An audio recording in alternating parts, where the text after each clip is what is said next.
What's up guys and welcome. You are watching Fazi Fitness. So let's start this video with the latest physique update of Akim Williams. Still a little more than 9 weeks to go till this year's big show, and Akim is looking absolutely incredible. So Akim doesn't get the credit on how big his arms are. Definitely among the best in the men's open division right now. And that front double biceps, that is such a great shot for Akim. He has that insane width, his huge thick lats, and with his very small and tapered down waistline, and not to mention his massive quads, that makes his front double biceps extremely impressive. So Akim is the winner of this year's Toronto Pro, where he beat the best ever Quentin Beastfoot, and this year with a coach like Chris Aceto in his camp, we have seen the very best of him after a long time. In fact, ever since the Olympia 2020, which was the best look of his career so far, and that is why he was able to crack top 6 at the Olympia that year. So ever since then, his blessings and his physique continued to went down, until this year's Arnold, where he showed up at his very best again. So if he's able to bring that same condition as the Arnold Classic Ohio or UK, he's gonna be pushing really hard for the top 10 finish. And yes, I know and we all know that he has a very weak back double bicep shot. But the thing is, his front and his side shots, they are crazy good. The side shots in particular, they can hang with anyone. And I'm talking about even the top 6 at the Olympia level. That is how good his side shots are. So Akim made his Olympia debut back in 2016. So he is one of those veterans in this year's lineup. So what do you guys think? Can Akim finish in the top 10? Next up, we have a 9 weeks out physique update of Rafael Brandao.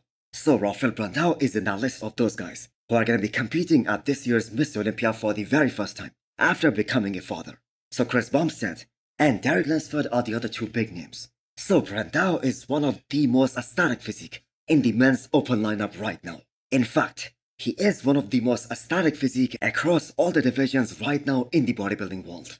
And that is why when Chris Bumstead was asked, how does he think he will do in the men's open, he made Rafael Brandao the reference, because both these guys have a lot of similarities. Rafael is gonna be top 10 guy this year for sure, especially if he's on, like he was at this year's Arnold in Columbus. So the guys who placed 7th and 8th last year, namely Michael Crizo and Antonio Burton, Rafael has beaten both of them in the past. And now he has leveled up in terms of size and overall thickness as well, which was the biggest knock on his physique up until now. So does his waist look a little bit wider in the recent update? I think it is just the angle of the picture. Plus we are still far away from this year's Mr. Olympia. So his waist looks super tight at the Arnold in Ohio as well as in Brazil.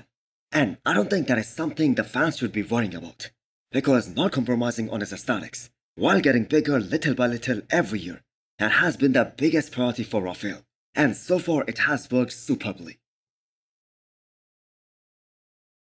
So some bad news regarding the 212 class for this upcoming Miss Olympia.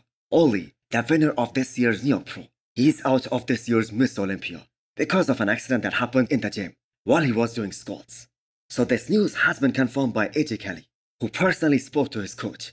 So this, I have to say, is a big blow to the 212 class, because Oleh was able to beat a very big name, a top Olympian, Carrot Badger at this year's New York Pro. And Carrot is that guy who placed top 4 at last year's Miss Olympia, behind Sean and Keon. Now we know both Sean and Keon Pearson, they're gonna be the top 2 guys, battling it out for the gold.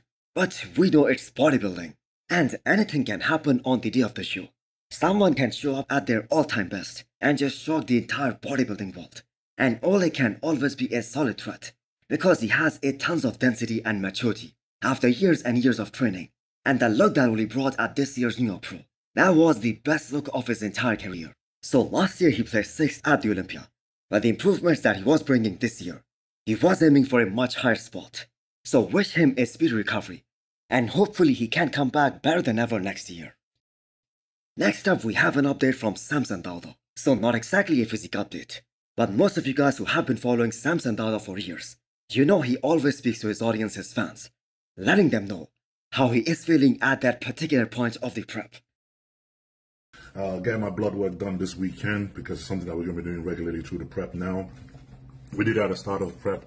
We're doing it again this weekend, and we'll do it again later on the date. And having that blood work done more oftenly and having Marek Health sort of go through the results and see where my numbers and figures are. They give us a good insight on what's happening with my body and how exactly we can manipulate it. And it's been absolutely brilliant, man, because now you're taking the guesswork out of everything. So right now, at 9 weeks out of this year's Miss Olympia, he does feel amazing. So there is a very small group of people that are helping Samson Dauda to bring his very best to the Olympia stage this time. And so far he has been more than satisfied. So right now it's safe to say that the prep hasn't kicked in just yet, in a sense that he isn't at a point where he has started to suffer, because Samson has always had grueling last few weeks leading into any prep, especially the Olympia prep. And how is this prep going? It sucks. No, I'm joking, man. It's been absolutely awesome, man. Honestly, it's been by far the best I've ever felt in prep, the best prep I've ever had. And I'm still sort of like hoping that I'm not reacting too early yet. So I don't want to jinx it. So I just want to let it carry on for a few more weeks and just see how it goes. But for right now, it's been absolutely amazing so far. And yes, we've sort of started working together, obviously. And we all know this time he is gonna push extra hard in order to bring out some more detail, as he has a relatively thicker skin genetically and a thicker skin texture. But we did saw at this year's Arnold UK from Samson that he can in fact have more detail and more separation. And none of us were even a little bit surprised that Samson did not lose his wow factor or any of his size, even after not following an aggressive carb loading protocol that he was doing before that with his former coach Milos. So what we saw in UK, that was a depleted version of Samson Dauda, but that turned out to be the best version of Samson ever.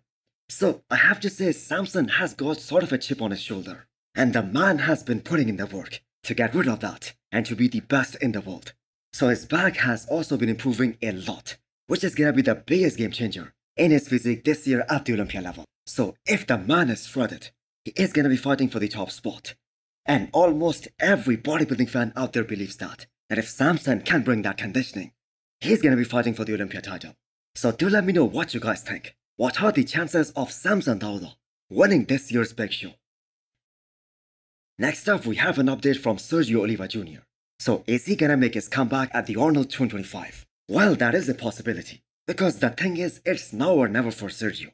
Too many great physiques in the men's open bodybuilding right now, and everyone is improving at such a fast pace.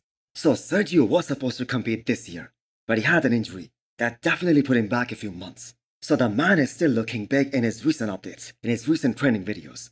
But the whole bodybuilding world wants to see this new size translate on the stage, because so far he has been unable to do that. So speaking in terms of his placings in the last few years, he did not have a good run at all. His last show was Cali Pro 223, where he landed in third. And that was the show that he was expecting to win.